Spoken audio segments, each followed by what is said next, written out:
We want to welcome you to this session, which is talking about ebook metadata.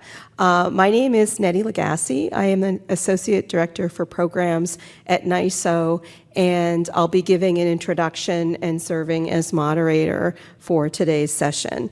Our panelists from my left are Kavita Mundal. Kavita is the Electronic Resources Librarian at the University of Illinois at Chicago. Then we have Krista Colson. Krista is the Digital Publishing Manager at the University of Chicago Press. And our last panelist is Erica Lehman, and Erica is Metadata Associate at the MIT Press.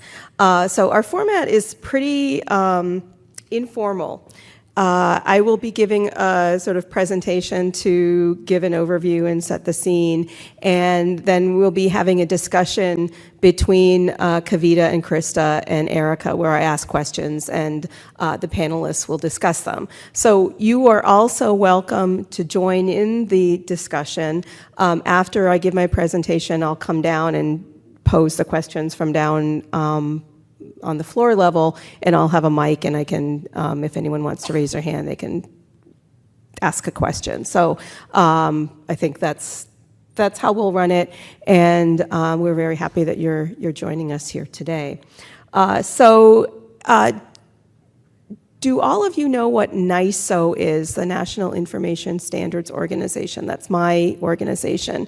We create and manage standards and recommended practices for the information industry, including libraries, publishers, information vendors, system vendors.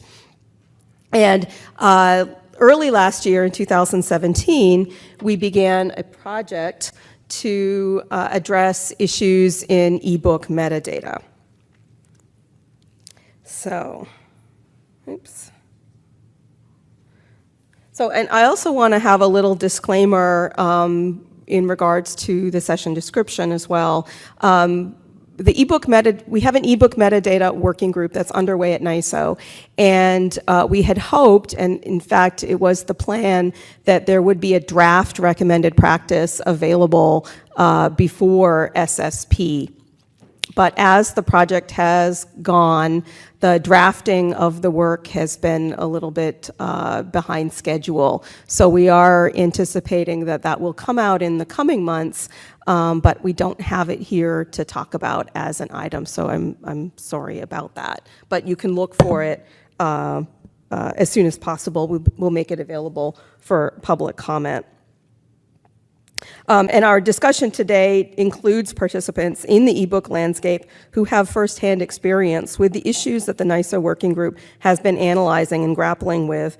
And that will give you a sense of the types of questions that the recommended practice intends to address. So I hope that helps. So the work item that NISO was to develop a recommended practice in regards to metadata in the supply chain of ebooks. And the ultimate objective of the group is to receive and work with quality ebook metadata. All NISO projects begin with a document that we call a work item, and it's just a description of the problem. In this case, the work item was composed by librarians who were receiving ebook metadata maybe downstream at one of the farthest points, and we're struggling with various aspects of the metadata associated with the ebooks. And they wanted to put together a working group consisting of different players in the ebook metadata landscape to bring everyone's experiences together to better understand what are the requirements of all the players in the supply chain, to see where are the adjustments that could be made in the process to help improve the transmission of metadata throughout the supply chain to make everyone's job a little bit easier. So this is a diagram of the life cycle of an ebook. It was composed by Joshua Talent at Firebrand Technologies, and it is the publication stages for a book from a publisher's perspective. I try to blow it up to show you all of the details, and you can see there are a lot of detail. And we have the writer, publicity agent, editorial, production, digital design, marketing, sales, publicity, book buying, and distribution. But we don't have all that much time, and it doesn't specifically address metadata. But I wanted to highlight that each player in the publication space has specific tasks at each particular stage, and all of these do involve or require metadata about the book to be created and passed on. And you can see this is just the beginning of the book's life. It doesn't include inclusion in a library catalog and preservation activities. So we even have more beyond the initial discovery, sales, delivery of the book, all the other aspects beyond that. So the publisher is the first entity dealing with the metadata associated with the book, but certainly not the only one. What may seem like a straightforward process also often starts to take loops and curves once different stakeholders enter the picture with their own requirements and processes. And I'm sure that our panelists could also detail additional requirements. These are really the most simple ones. Book publishers and others early in the process need the metadata about the ebooks as early as possible in order to enable sales, make sure that potential customers are aware of the book and aspects about the book. And then discovery and cataloging services need metadata records as soon as the ebooks are accessible to the library community. Libraries need metadata to track what ebooks they have purchased, what ebooks are available to their end users, and to populate the metadata in their catalogs and discovery services. And then farther down the stream, preservation agencies and publishers need to confirm that the content received for preservation is the entirety of what was published. And as updates are made and changes are made, all of these things need to be communicated as well. So this panel is going to be talking about a lot of the issues, so I don't want to rehash them in the slides because we do have our subject matter experts here to tell you straight from the horse's mouth. And we'll hear about these pain points today, but the NISO working group that consists of various stakeholders, including the ones listed in the previous slide. The working group consists of libraries, ebook publishers, aggregators, book jobbers, ebook metadata creators, identifier agencies, standards agencies, discovery services, and preservation agencies. They've detailed workflow procedures for each stage of their own processes and listed use cases and the associated metadata requirements. And from these exercises, they pulled many pain points that everyone in the landscape would like to see corrected as much as possible to allow players to have more confidence in the metadata they work with and spend less time checking, modifying, and customizing metadata for their own purposes. The recommended practice, the NISO recommended practice that is getting drafted now, then tries to determine minimal requirements that will have the biggest gain or effect on easing these pain points. So that's the process that's going on now, is drafting that to try to make it as big as possible a gain. So most NISO, my job is working with the different working groups at NISO. I'm not a subject matter expert, although I do enjoy the exposure to the different areas of work and the learning opportunities it gives me to learn about these areas. But my job at NISO is to move the process along. And my recommendation when work is started is to try to make the scope relatively small to make something that you can move forward with. And I did say when this work started that its goals were pretty ambitious. So I've actually got 2 slides of goals. And I really have to hand it to the working group for taking this big thing on to chew.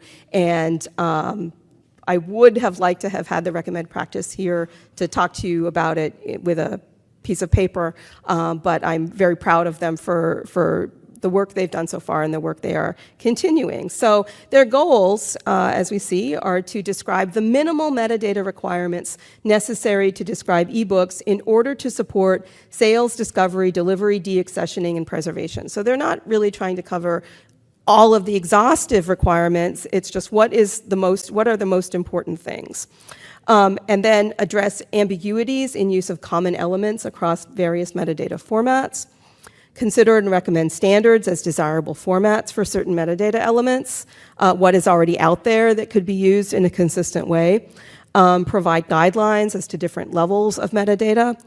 Identify the most effective and efficient ways for metadata to be moved through the entire supply chain, and address how metadata records and transfer of information may be used to describe updates for corrections, updates for new additions, updates for deletions, and then updates to sets of metadata records to include new content in collections of ebooks.